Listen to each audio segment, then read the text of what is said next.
অনেকদিন থেকেই আমার একটা পাহাড় কেনার শখ, কিন্তু পাহাড়কে বিক্রি করে তা জানি না।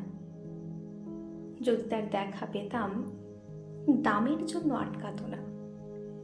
আমার নিজস্ব একটা নদী আছে, সেটা দিয়ে দিতাম পাহাড়টার বদলে। কে না জানে পাহাড়ের চেয়ে নদীর দামে বেশি। পাহাড় স্থাণু, নদী বহমান। তবু আমি নদীর বদলে পাহাড়টাই কিনতাম, কারণ আমি ঠকতে চাই। নদীটাও অবশ্য কিনেছিলাম একটা দ্বীপের বদলে। ছেলেবেলায় আমার বেশ ছোট্ট খাট্ট ছিমছাম একটা দ্বীপ ছিল, সেখানে অসংখ্য প্রজাপতি। শৈশবে দ্বীপটি ছিল আমার বড় প্রিয়। আমার যৌবনে দ্বীপটি আমার কাছে মাপে ছোট লাগলো। প্রবহমান ছিপছিপে তন্নি নদীটি বেশ পছন্দ হলো আমার।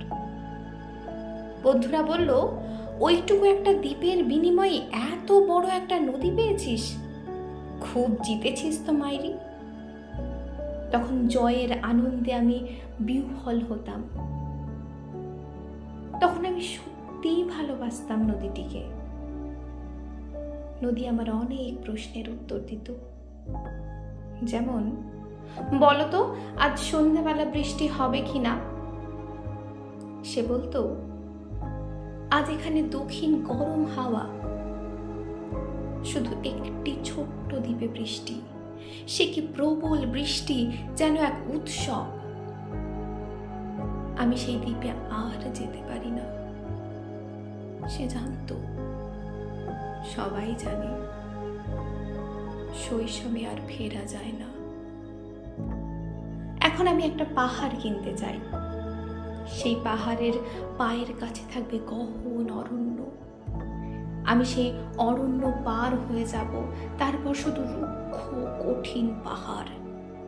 একেবারে চূড়ায়, মাথার খুব কাছে আকাশ, নিচে বিপুলা পৃথিবী, চরাচরে তীব্র নির্জনতা।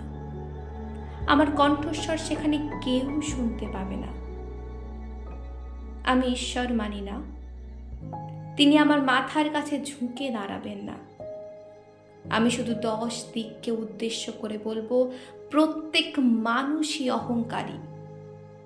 এখানে আমি একা, এখানে আমার কোনো অহংকার নেই। এখানে জয়ী হবার বদলে ক্ষমা চাইতে ভালো লাগে। হে 10 দিক, আমি কোনো দোষ করিনি, আমায় ক্ষমা